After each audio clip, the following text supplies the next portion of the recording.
E como que você vê, assim, essa questão do roubo no armazém? Que nem você falou, né, que alguém te interpelou lá que, não tá tendo mais roubo, isso aí não existe mais, tal, não sei o quê. Assim, na minha experiência, eh, teve uma fase ali, talvez em 2008, 10, 12, Uhum. que teve vários casos, alguns até bem Sim, famosos, né? sim, isso. Gigantes, deu mídia, não sei o que e tal, tal, tal. Mas no dia a dia, assim, os roubos que eu mais costumo ver é aquele roubo que o veículo está estacionado dentro do armazém, carregado, aí entra o fulano lá, ou o veículo não, a carreta tá lá carregada, aí entra um cara dizendo que vai carregar alguma coisa com um cavalinho X, passa pela segurança, o cara vai lá, engata e vai embora. E leva embora. E leva embora. Isso eu acho que eu vejo com mais frequência. Se passando por outra pessoa? Por outro motorista? Ou sim ou não, ou ele consegue acesso no Ó, armazém, isso no tá acontecendo pátio. direto mesmo, cara. Então, Ah. olha que tema interessante. Por que que ele consegue esse Por acesso? quê?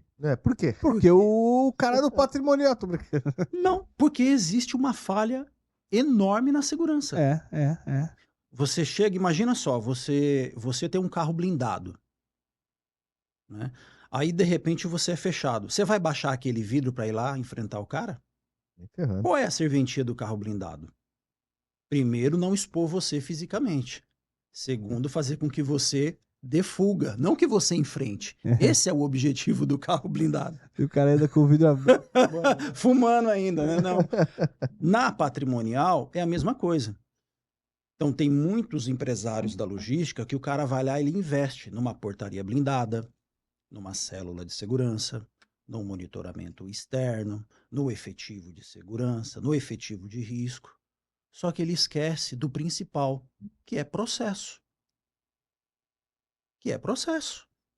Se não tem um processo ali estudado e previamente definido de como vai funcionar a regra, qualquer um vai entrar ali. Hum. Qualquer um, fácil.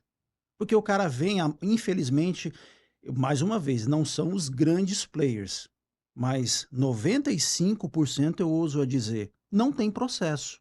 Então vem o motorista com aquela ordem de coleta no papel, entrega para o vigilante na portaria. Ah, é o Rafael, conheço ele já há muito tempo. Entra aí, Rafa. É assim que funciona. Hum. E aí? Qualquer um vai entrar. É só o Rafa passar a mão no telefone, às vezes tem até o contato do vigilante lá na portaria. Ó, meu amigo tá indo aí pegar uma carga, o cara vai liberar. Por quê? Ninguém tá olhando para o processo. Então, quer dizer, o empresário investiu na casa de alguns milhões ali, só que não existe norma de procedimento. É. Entendeu, Rafa? Então vira a casa de qualquer um. É. E uma coisa que eu acho, eu não sei qual que é a sua opinião sobre isso. Para mim, é extremamente importante para as pessoas que estão trabalhando com a segurança, não só os que trabalham com segurança, mas para outros Sim, envolvidos, sim, importante sim. terem conhecimento do porquê que aquilo existe. Exato. Por exemplo, você tem lá uma eclusa. Para que existe eclusa? Por causa disso. E por que você está abrindo os dois portões junto com Pois ela é. pálida? Cara, recentemente agora eu tive em Curitiba fazendo um trabalho lá. E exatamente isso, eu fiquei lá para dar uma olhada naquela operação. Cara, tinha uma eclusa. Só que, olha que engraçado. Tem uma via, então o motorista não podia parar, descer e se identificar. Uhum. Ele vinha na portaria, buzinava, as duas portas da eclusa abriu, o cara entrava. Então por que tem inclusa? Por que porra? eu tenho eclusa? Por que existe eclusa? Não, mas assim, brincadeiras à parte. Aí o cara entra, tá lá com o baú cheio de gente, Pois é, ou ele mesmo tá rendido ali. pois é. Por mais que ele seja um cara conhecido, o processo existe por um motivo. E ele tem que Exato. ser cumprido Ô, por esse Rafa, motivo. como você colocou há pouco, né? As invasões em força, ela até que reduziu. Só que as invasões de nível mais inteligente, ela está cada vez mais aumentando. Uhum. Porque as barreiras de processo não estão existindo, né? Até hoje, a maioria tem que o vigilante passar a mão no telefone, ligar no transporte ou na expedição, informar da chegada do veículo e o cara te informar por telefone que está autorizado ou não.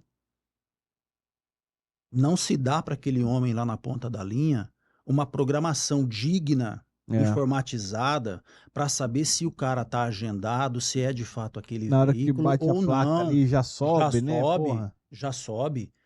Então, o básico não está sendo feito. Eu ainda, particularmente, sou contra o vigilante autorizar a entrada ou a saída de um autocarga. É muita responsabilidade.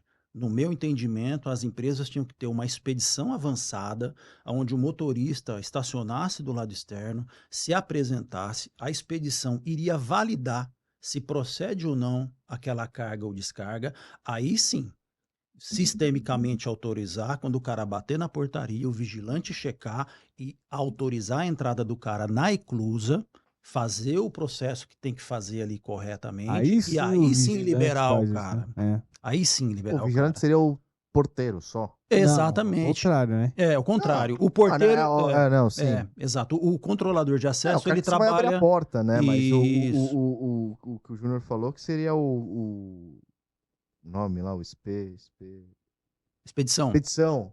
É. Esse cara faria mesmo, né? O controle É. Ele vai fazer. Porque o e o cara registro, vocês né? concordam comigo que o cara da expedição é o cara que tem o documento na mão. É o É, cara que tem a programação de carga interna da operação.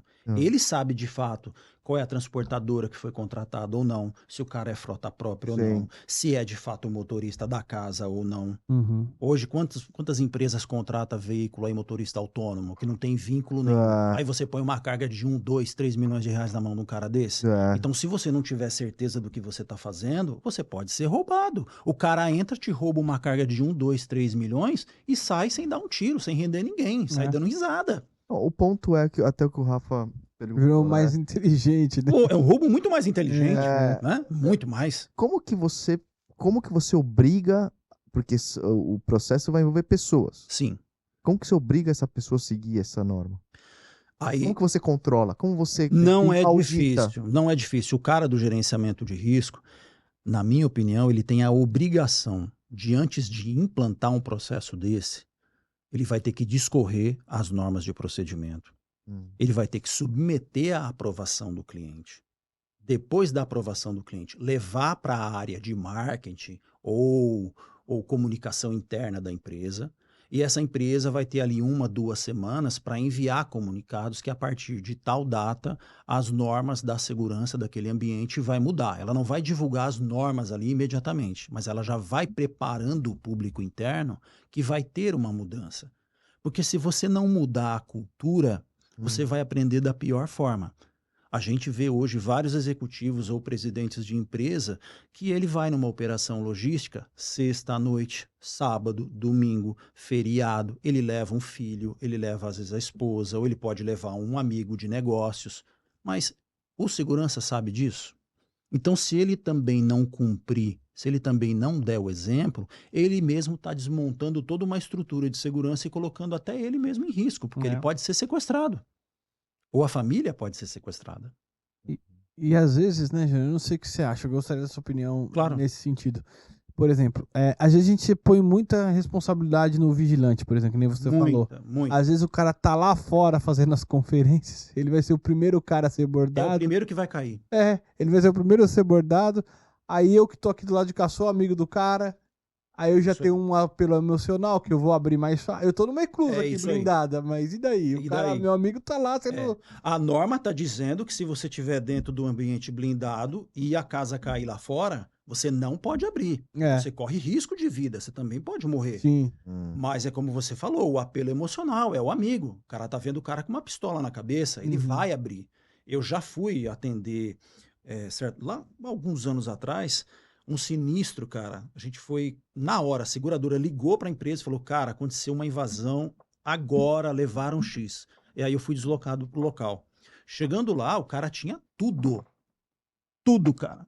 Só que dentro da célula de segurança, da célula blindada, tinha o vigilante.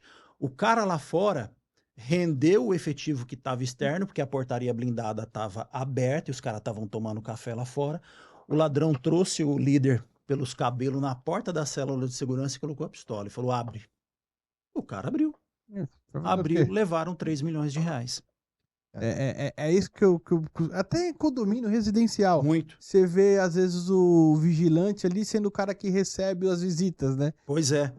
Pois é, O como é que negócio sem pode? sentido nenhum, Não né, tem velho? sentido nenhum, não tem sentido. Hoje já existe câmera, tem Muito. tudo pra você fazer tudo digital, pra Ah. ninguém ter acesso a ninguém. Hoje, Rafa, qual é o objetivo da gestão de risco patrimonial?